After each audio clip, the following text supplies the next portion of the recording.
Welcome back to Antitrust Insider. Just 4 days ago, we dove deep into the FTC's landmark lawsuit against Amazon and the secret price raising algorithm known as Project Nessie. Well, in a very stunning development, even to me, we already have a major update. The first big settlement is in. The FTC has drawn first blood. So let's break down what this $2.5 billion prime settlement means, okay? And please bear with me because my allergies have been really, really bad this season, so that's why I sound kind of nasally right now. Anyway, to get the facts straight, I'm going to read directly from the New York Post article published yesterday, titled Amazon Cuts $2.5 billion Settlement with FTC Over Prime Subscriptions, with $1.5 billion to be doled out to customers. So let's get right into it. Amazon has agreed to a $2.5 billion settlement with the Federal Trade Commission over charges that it knowingly trapped customers into paying for Prime subscriptions, the agency announced Thursday. The e-commerce giant will pay a $1 billion civil penalty and pledge another $1.5 billion in refunds to customers who were harmed by its conduct, the FTC said in a release. Amazon will also cease unlawful enrollment and cancellation practices for Prime. About 35 million customers, or consumers rather, were affected by Amazon's alleged misdeeds, and it is very possible that you, me, could be among these 35 million. Amazon will pay up to $51 per customer with a valid claim.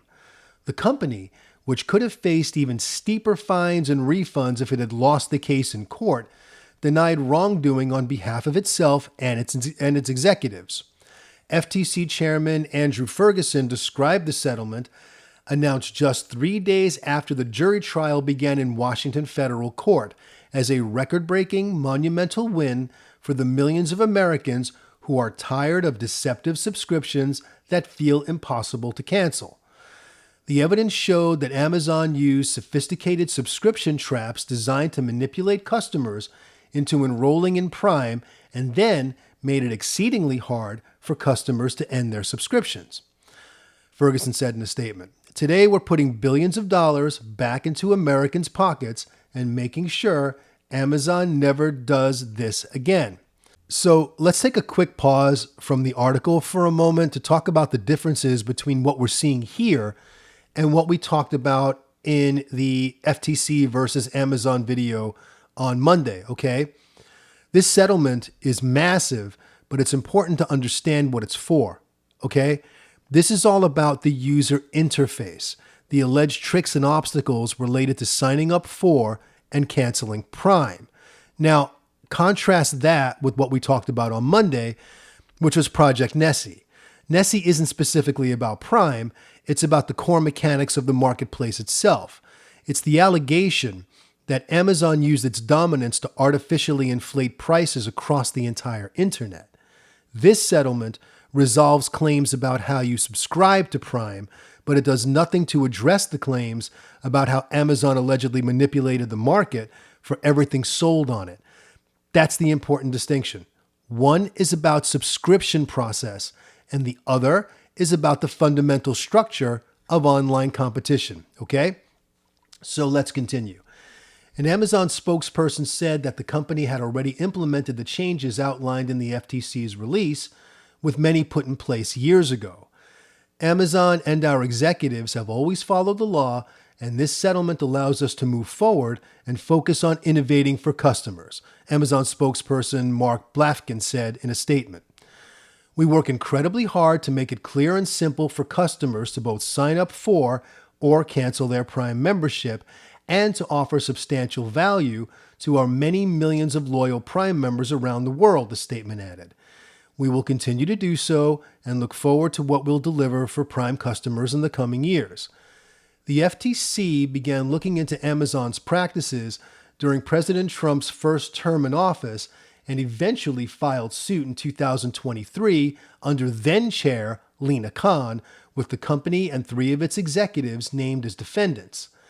The agency alleged that Amazon enrolled millions of customers into costly Prime memberships without their consent and then purposely made it difficult to cancel their accounts. As part of the settlement, two of the executives, Neil Lindsay and Jamil Ghani, must refrain from unlawful conduct.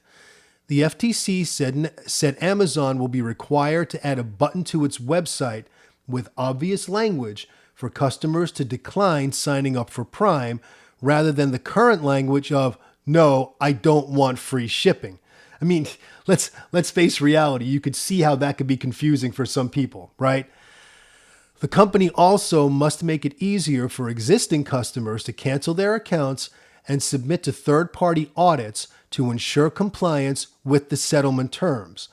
The Amazon case was one of several high-profile actions underway at the FTC, which is also attempting to break up Mark Zuckerberg's Meta and recently sued Ticketmaster, another video we made, over high concert fees and allegedly turning a blind eye to bot activity on its website. And that's the news from the New York Post. So to be perfectly clear, this settlement does not end the FTC's case against Amazon. The trial alleging illegal monopoly conduct is still moving forward and remains scheduled for October 2026. While this settlement resolves the Amazon Prime component, the allegations of anti-discounting tactics, search result bias, and the claims about Project Nessie are all still on the table. This Prime settlement is a major win for consumers and the FTC, but their suit over Amazon's monopoly power is far from over. As updates to the FTC versus Amazon cases become available, I'll be covering them here as soon as I get the details. Thanks for watching. Stay honest, stay vigilant, and come back for more Antitrust Insider.